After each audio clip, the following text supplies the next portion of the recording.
ታዛ እሺ ታዛ ነው የሰማችሁ ያላችሁ። ቀደም ሲል ያው መግቢያችን ላይ የመጀመሪያ አሜሪካዊ ቢሊዮነር ጆን ዲ ሮክፌለር ለወንድ ልጁ ለብቸኛው ወንድ ልጁ የጻፋቸው በጣም በርካታ ደብዳቤዎች አሉና እነዚህ ደብዳቤዎች ላይ አጽንኦት ሰጥቶ የመከረው ምክሮች አሉ፣ ያስጠነቀቁት ነገሮች ነበሩ። እነዚህ ነበር የተመለከትነውና ሙሉ የደብዳቤውን ይዘት ሳይሆን ደብዳቤው ላይ ምን አይነት መልእክቶችን ተናገረ፣ ስለ ህይወቱ፣ ስለ ቢዝነስ የሚለውን ተመልክተናል። ዛሬም ድረስ እንግዲህ ለብዙዎች ጠቃሚ የሆኑ ምክሮችና መርሆች ናቸው ሚሊዮን ያየንበት ነው። ለልጆቹ ሀብት ብቻ ሳይሆን ያወረሰው ይሄ ሰው የህይወት መርህን፣ የቢዝነስ መርህን እንዲወርሱ አድርጓል። እንግዲህ በደብዳቤ ጽፎም ቢሆን የጆን ዲ ሮክፌለር ወንድ ልጅ ጆን ዲ ሮክፌለር ጂአር በ87 አመቱ ነው ህይወቱ ያለፈው። ግን እሱ ከብራውን ዩኒቨርሲቲ በ1897 ከተመረቀ በኋላ የአባቱን ቢዝነስ መምራት ቀጥሏል። ያው የአባቱን ቢዝነስ ያስኬደው ግን ብዙ ሙሉ በሙሉ ቢዝነስ ውስጥ ጣልቆ አልገባም። ምንድነው ያደረገው? ወደ በጎ አድራጎት ስራ ውስጥ ነው አብዛኛውን ነገሮችን ሲሰራ የነበረው ማለት ነው። እና በጣም ታዋቂ የሚባሉ የበጎ አድራጎት ተቋማትን መስርቷል። በወቅቱ የሮክፌለር ኢንስቲትዩት ፎር ሜዲካል ሪሰርች ህክምና ላይ ጥናትና ምርምር የሚያደርግ በኋላ ላይ ሮክፌለር ዩኒቨርሲቲ የሚባለውን በኒውዮርክ በ1901 እንዲመሰረት አድርጓል። ጄነራል ኤጁኬሽን ቦርድ በ1902 ከዛ ሮክፌለር ፋውንዴሽን በ1913 የሮክፌለር ሴንተር ኢን ማንሃተን የሚልም እንደዚሁ ሌላ አንድ ከበጎ አድራጎት ጋር የተያዘ ተቋምም ነበረ። ብዙ እንግዲህ በሱ ፈንድ የሚደረጉ የበጎ አድራጎት ስራዎችን በተለያየ መስክ ላይ የሚሰሩ ናቸው። በወቅቱ በተለይ ብዙዎች ስራ ባጡበት ሰዓትም እስከ 75,000 የሚደርስ የስራ አጥነት በተስፋፋበት ጊዜ የስራ እድሎችን ፈጥሯል የሚለውን 1930ዎች ውስጥ በዚህም ስሙ ይነሳል። በሁለተኛው ዓለም ጦርነት ዩናይትድ ሰርቪስ ኦርጋናይዜሽን የሚባል ተቋምንም እንደዚሁ እንዲመሰረት አግዟል የሚለውን አስቀምጧል። ይህ ተቋም እንግዲህ የዩናይትድ ስቴትስ ወታደሮችንና ከነሱ ጋር ተያያዥነት ያላቸውን ቤተሰቦች የሚረዳ ተቋም ነው። ስለዚህ እንደዚህ አይነት ስራዎች ላይ በጣም ጉልህ አስተዋጽኦ የነበረው እንደነበር ይጠቀስለታል። በ1958 ላይ ወደ $5 ሚሊዮን ለሊንኮን ሴንተር ፎር ፐርፎርሚንግ አርትስ በሚል ኒውዮርክ ሲቲ ውስጥ እንደዚሁ በወቅቱ ዶኔት አድርጓል፣ ለግሷል ማለት ነው። እና በርካታ ስራዎችን ከበጎ አድራጎት ስራ ጋር ሲሰራ ቆይቶ በ87 አመቱ ህይወቱ አልፏል የሚለውን ታሪክ ተመልክቻለሁ። ያው በቤተክርስቲያን ውስጥና ቤተ እምነት ውስጥ እንደኖረ ቤተሰብ ብዙ የሚጋሩት ትህትና መስጠት የሚባለው ነገር ላይ አብዝቶ የመከረውንም ነገር እያስታወስኩ ነበር። ስለዚህ አንዱን ሊመርጥ ይችላል። ቢዝነስ ሲባል ያንን ቢዝነስ እያስቀጠልሽ ደግሞ ሌላ ህይወት ግብ ይኖራል የምታስቀምጪው። በደንብ ዝንባሌ የነበረውና እርካታ የሚሰጠው ጊዜውን የሰጠው በርካታ የበጎ አድራጎት ተቋማቶች እንዲመሰረቱ በማድረግና ልገሳ ላይ ነው የሚለውን የሚያሳይ ነው። እንግዲህ በዚህ ቤተሰብ ህይወት ውስጥ ብቸኛው ወንድ ልጁ ነው። በዚህ እንግዲህ ታሪኩ ይነሳል። ከሀገር ውጭም እንደዚሁ ሌሎች የልገሳ ስራዎችንም የሰራ ነው በታሪክ ውስጥ እንደተመለከትኩት። ያው ይሄም አንዱ ትልቅ ስምን ሌጋሲን የምትገነቢበት መንገድ ነው። አሜሪካኖች ይሰጣሉ፣ ይረዳሉ ይባላል። እንግዲህ ዓለም ላይ በበርካታ የበጎ አድራጎት ስራዎች ውስጥ ስማቸው የሚጠቀሱ አሜሪካን ባለሀብቶች አሉ፣ ግለሰቦች አሉ። እንግዲህ አሁን ላይ ያው በትራምፕ አስተዳደር ሁሉም ወደ ውስጥ ይቅር እየተባለ እርዳታ ይቅር ቢባልም ጥሩ ስም እኮ ነበራቸው። እርዳታ ጋር ተያይዞ የሚመጡ ብዙ ሴራዎች አሉ የሚሉ ደግሞ ሴራ የሚተነትኑ ሰዎች አሉ። ቢሆንም ግን እርዳታ አድርገዋል፣ እየበሉ ሴራ የሚተነትኑ ረድተዋል። የብዙ አፍሪካውያንን ችግር ታድገዋል። እዛው ደግሞ ከሀገር ውጭም ሳይሆን በሀገር ውስጥም የፈጠሯቸው የበጎ አድራጎት ስራዎች የብዙ ማህበረሰብን ችግር መፍታት የቻሉ ናቸው። ትምህርት ላይ፣ ሕክምና ላይ በጣም አሁን ዓለማችን ላይ በጣም አሳሳቢ የነበሩ አንዳንድ ወረርሽኞች የዓለማችን ባለሀብቶች ባይረባረቡ ገንዘባቸውን ባይሰጡ አስቸጋሪ ነበር መግታት። ስለዚህ ክትባቶችን ምርምር በመደገፍ እነዛ ክትባቶች ደግሞ በአነስተኛ ወጪ ድሃ ሀገራት ላይ ጥቅም ላይ እንዲውሉ በማድረግ በኩል ያበረከቱት አስተዋጽኦ መዘንጋት የለበትም።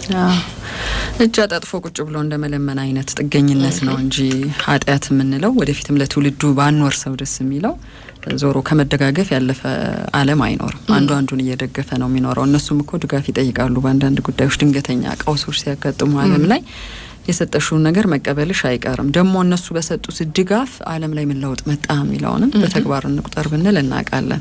ዓለም መልኳን እየቀየረች ስትመጣ ግን ያው ወደ ራሳችን ኃይል መምጣት አለብን። እኛም ደጋፊ መሆን እንችላለን የሚለው ወኔ ቢቀጥል ጥሩ ነበር። በተለይ ለአፍሪካና ለአንዳንድ ምስራቅ እስያ ሀገራት እርስ በርስ ይሄ መረዳዳት በአህጉር ደረጃም መስጠት የሚለውን መተባበር የሚባለውን ነገር ከውጪ በጣም ባህር ማዶ ተሻግሮም ባይሆን እዚሁ እንደ አህጉርም ካየሹ በጎረቤት ሀገራትም መደጋገፍ የሚለውን ሀሳብ ያው አንዱ ባንዱ ላይ የተመሰረተ ህይወት አለው። ራስን መቻል እንዳለ ሆኖ እንደተባለው ነው። በጣም ሀያላን የሚባሉ ሀገራት በአንድ ምሽት ያገኙትን ሀብት ሊያጡ ይችላሉ በተፈጥሮ አደጋዎች፣ በተለያዩ ምክንያቶች። ስለዚህ የዛኔ ሰው ልጅ ይረባረባል፣ እርዳታ ያደርጋል፣ ባህር ተሻግሮ ብዙ ድጋፎችን ያደርጋል። ይሄ መደገፍ ያለበት የሰብአዊነት አገልግሎት ነው። ግን አንዳንዴ የእርዳታ ነገሮች ደግሞ ጥገኛ ያደርጋሉ። እንደውም እንደ ግዴታ ይታያሉ። አልደረሰም እኮ አነሰ እኮ ሚል አሁን ይሄም ማቆም አይነት ነገር ሲመጣ አሜሪካ የእርዳታ ድጋፍ ስታደርግ አፍሪካን ምን እየሰሩ ነበር የሚለውን ጥያቄ እኮ አስነሳ። አሁን በተለይ አይ አታቆምን ብለን ነው እንጂ ነው አቆማለሁ ስትል እንግዲህ አሜሪካ ትራምፕ ይሄንን ቆራጥ እርምጃ ሲወስዱ ምን ሲሰሩ ነበር እስካሁን? ሁሌ ዘላቂ ነበር ማለት ነው። እንደዛ አድርገን የወሰድነው አመታት የሚለውን እንድትጠይቂ ያደርጋል። እስከ መቼ ነው በቃ እነሱ ላይ የተመሰረተ ህይወት የሚኖረው የሚለው እኮ በቁጭት ሊያስነሳ ይገባል። የሆነ ወቅት ላይ በቃ ይባላል የሚለውን ግን አሳይታናለች። አሁን አለ ጅምሩ ላይ ነን። በእርግጥ አንዳንድ ያቋረጧቸውን ነገሮች በከፊል ወደ መመለስ ላይ ናቸው። እሳቸውም ዞሮ ቀውሱ ስለሚበዛ ጋር ከኤችአይቪ ጋር የተያዙ ድጋፎች በጣም አሳሳቢ ናቸው። እነዚህ ድጋፎች ተቋረጡ ማለት በተለይ አፍሪካ ውስጥ ደግሞ በሚሊዮን የሚቆጠሩ ሰዎች ህይወታቸው ሊያጡ ይችላሉ የሚለው አሳሳቢ ነው። ድንገት የምታቆሚው ነገር አይደለም። የህይወት አድን የሆኑ እርዳታዎች አሉ። ስለዚህ እነዚህ ነገሮች ላይ ድንገት ማቆም የሚለው ጉዳይ ከባድ እርምጃ ነው። እንግዲህ እዚህ ላይ መለሳለስ ከጀመሩና መስማት ከቻሉ ይሄንን ደግሞ እገዛው እየቀጠለ ራስን መቻል የሚለው ደግሞ መታሰብ አለበት። ከዛው ጎን ለጎን በጣም በርካታ ሰዎች የስራ እድል ነበራቸው አይደለ? በእነዚህ ተቋማት ውስጥ እርዳታ ሰጪ በአሜሪካ ድርጅቶች ውስጥ ስራቸውን ድንገት ነው ያጡት። ዳጎስ ባለ ገንዘብ እሱን መልመድም ከባድ ነው። እንደውም ቅርብ አካባቢ ያሉ ሰዎች ሲነግሩን ያ የገንዘብ መጠን ለብዙ ሎካል ነን ለምንለው ገቢያችን ምናልባትም 10,000 ብር 5,000 ብር ለሆኑ ብዙሃን ኢትዮጵያንን መወከል የሚችል ገቢ ስለሆነ ይሄንን 10 እና 20 እጥፍ የሆነ ገቢ አግኝተው ግን ቀጥሎ ላለችው ወር ይቁም ከተባለበት ቀን ጀምሮ አተናል ብለው በችግር ጓደኞቻቸውን ሲማጸኑ የነበሩ ሰዎች ከሆኑ እንዴት ነበር እየኖረን ያለነው? ባካፕ የለንም። እንደ ሀገር ብቻ አይደለም ያጣነው። በነገራችን ላይ ዞሮ ሀገር የግለሰቦች ድምር ውጤት ነው። ግን ነገ አንድ ነገር ቢያጋጥም እያልን አይደለም ማለት ነው የምንኖረው። በተለይ ደግሞ ይሄ በሰፊው የለመድሽው ነገር ድንገት ሲቆም ምን አስቀምጠሽ ነበረ ለወደፊት የሚሆን ለራስሽ ለልጆችሽ የሚለው ላይ ሁሌ ማሰብ ያስፈልጋል። ምክንያቱም መቼ እንደሚያቆም አይታወቅም። የቱ ጋር እንደሚያቆም ላይመስልሽ ይችላል። ከምታገኘው ገቢ አንጻር ሁሌ መልሰሻን ገቢ የምታገኝ ሊመስልሽ ይችላል። በሌላም እኮ አጋጣሚ ስህተቱን ሰርታ ነው ሊሆን ይችላል። በጣም ብዙ ገንዘብ ያገኘንባቸው አጋጣሚዎች ይኖራሉ። ምን አደረግንበት? ይሄ የተባለው እንግዲህ ሮኬፌለር ለልጁ የነገረው አባካኝ አትሁኑ፣ ኤክስትራቫጋንት የሆነ ህይወት አትምራ። ለየትኛውም አይነት የገንዘብ መጠን ቢሆን ክብር ይኑርህ። በቃ በጥንቃቄ ህይወትህን ምራ።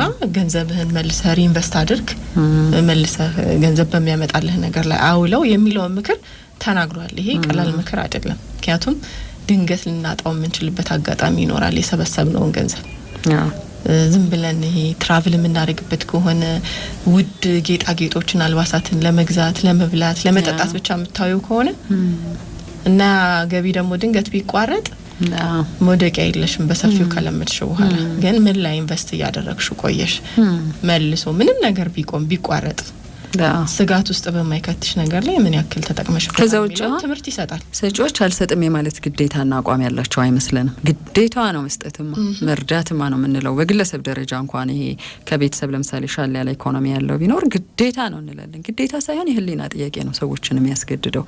ሀገራትም ጥቅማቸውና የሚያራምዱት ፖሊሲ የሚያስቀጥል መሪ እስካለ ድረስ ነው። ፖሊሲውን ድንገት ገልብጠው ሌላ አተያይ ውስጥ መግባት ይችላሉ። ልክ ትራምፕ እያደረጉ እንዳሉት በቃ አሜሪካ ሌላ ነገር ያስፈልጋታል የሚለው ነገር ለምን አሰቡ ማለት አንችልም። ብንችልም ወሬ ነው የሚሆነው። እስከዛሬ የፈጠሩትን ተጽዕኖ ገምግመውም ሊሆን ይችላል። እርዳታ ምክንያት ምን ያክል አሜሪካ ተጽዕኖዋን ማሳረፍ ችላለች የሚለውንም ነገር አሁን ከቻይና ጋር ያለውን ፉክክር አለ እኮ አይደል? አሜሪካ ቻይና አፍሪካ ውስጥ ገብታ የፈጠረችውን ተጽዕኖ አሜሪካ እየፈጠረች አይደለም የሚል ስጋትም አለ። እንዲሁም ቻይና ገንዘብ ሳሰጥ ብዙ እዳና ብድር አጥለቅልቃ ቦታ አላት አፍሪካ ውስጥና እኛ እርዳታ እየሰጠን ብዙ ኢምፓክት እየፈጠርን አይደለም የሚሉም አንዳንድ ዘገባዎችን ስመለከት ነበር። ስለዚህ የቻይናና የአሜሪካ ፉክክርም አደገኛ ሆኗል። ከሀገራት ጋር ባላቸው ግንኙነት ላይ በምን ላይ የተመሰረተ ግንኙነት ነው መፍጠር ያለብን? ይሄ የቢዝነስ ነው ወይስ ደግሞ የእርዳታ ግንኙነት ነው የሚሉት ነገሮች ዲፕሎማሲያዊ ግንኙነታቸውን ሁሉንም ነገር እንዲፈትሹ ሊያደርጋቸው ይችላል የሆነ ጊዜ ላይ። ይሄ በጣም አሳሳቢ ነው እንግዲህ ለአፍሪካ ሀገራት ከእርዳታ ጠገኝነት የሚወጡበትን በደንብ እንዲያስቡበት የሚያደርግ እንግዲህ ዝተዋል። አንዳንዶቹ ሀገራት መዛቱ ወዲያው ሙሉ ለሙሉ ይተካል አይባልም። በስራም ቢሆን ግን ሂደት ይፈልጋል። ምክንያቱም ወደ ልመናውም ስንመጣ በሂደት ነው። ድንገት ሲቆም ባንዴ እሱን እንተካለን ማለት አይቻልም። ግን ቁጭቶችን እየተመለከትኩ ነበር አሁን አንዳንድ ሶሻል ሚዲያዎች ላይ። ከዛ ባለፈ ለምሳሌ የአፍሪካ ሀገራት ወይም ከአሜሪካ በቀጥታ ድጋፍ ይሰጣቸው የነበሩ ተቋማት አገራት ወዲያው ምን ለማድረግ ሞከሩ? አንድ የሆነ የግል ተቋም ውስጥ ቀጥታ ግንኙነቱን ከውጭ አካል ጋር ካደረገ አንድ መሪ ጋር በአጋጣሚ በስራ ተገናኝቼ የዛሬ 2-3 አመታት ነው ነገሮች ጥሩ አልነበሩም አሉ። አዝማሚያዎችን አየን። አዝማሚያ እናስተነብያለን አሉ። ለምሳሌ የሆነ ሰው ሊያቋርጥብሽ ሲል የሆነ ድጋፍ ድንገት ተቋረጠ ከመባሉ በፊት ምልክቶች ነበሩ። አሁን በትራምፕ ተሳበበ እንጂ ምልክቶች ነበሩ። በጣም የማሸት ፕሮጀክቶችን እንድጀምር ያደርጉሽና በራስሽ ገንዘብ ከጀመርሽ በኋላ ለማጠናቀቅ እነሱን እንድትለምኚ፣ ሌሎች የነሱ ፕሮጀክቶችን እንድታስፈጽሚ አይነት ነገር ተጽዕኖ ውስጥ እየገባን ስንሄድ የራሳችን ገቢ መፍጠር መቻል አለብን የሚል ቁርጠኛ አመራር ነው የወሰድ ነው አሉ። ከዛ ገቢን መተካት ብቻ ሳይሆን እነሱ ያደርጉ የነበረውን የመድኃኒት ግዢ ሊሆን ይችላል፣ የሰራተኞች ክፍያ፣ ፕሮጀክቶችን ማስፋፊያ የሚሉትን ገቢ በራሳችን እናደርገዋለን የሚል ሁሉም ድንገት ሲቆሙ ድንገት ያልቆም ነው እኛ ነን አሉ። በዚህ ደግሞ በጣም ብዙ ተቋማት አመስግነውን ልምድ ወደ ማካፈል ሁሉ ሄደናል። ግን ቀድሞ የተሰራ ስራ ነው። ድንገት ዛሬ አይደለም። ዛሬ ሲቆምብሽ ዛሬ ምን ልስራት? ከባድ ነው። እና የአሜሪካ ተጽዕኖ እኮ እርዳታ ውስጥ አይምሮሽ ላይ ራሱ የተሳለ ነገር የለም። የዩኤስኤ አርማ ያለበት የቆርቆሮ ዘይት ከድሮ ጀምሮ ስንዴ፣ ማዳበሪያ፣ እነዚህ ነገሮች በደንብ ነው እኮ በየዜናው ላይ በአፍሪካ ሀገራት ላይ ጦርነት፣ ግጭት ባለባቸው፣ ረሃብ ተከሰተባቸው በተባሉ ቦታዎች ላይ፣ ስደት፣ መፈናቀል ባለባቸው ቦታዎች ላይ የአሜሪካ አርማን ስም የያዙ ቁሳቁሶች አይምሮአችን ላይ ታትሞ እንዲቀሩሉ አድርገዋል።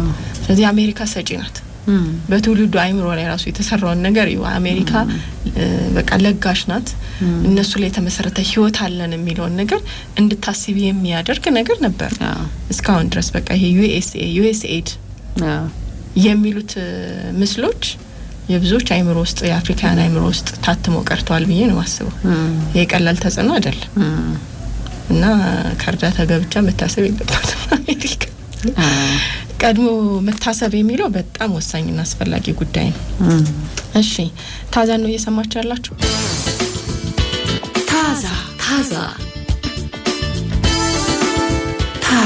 ታዛ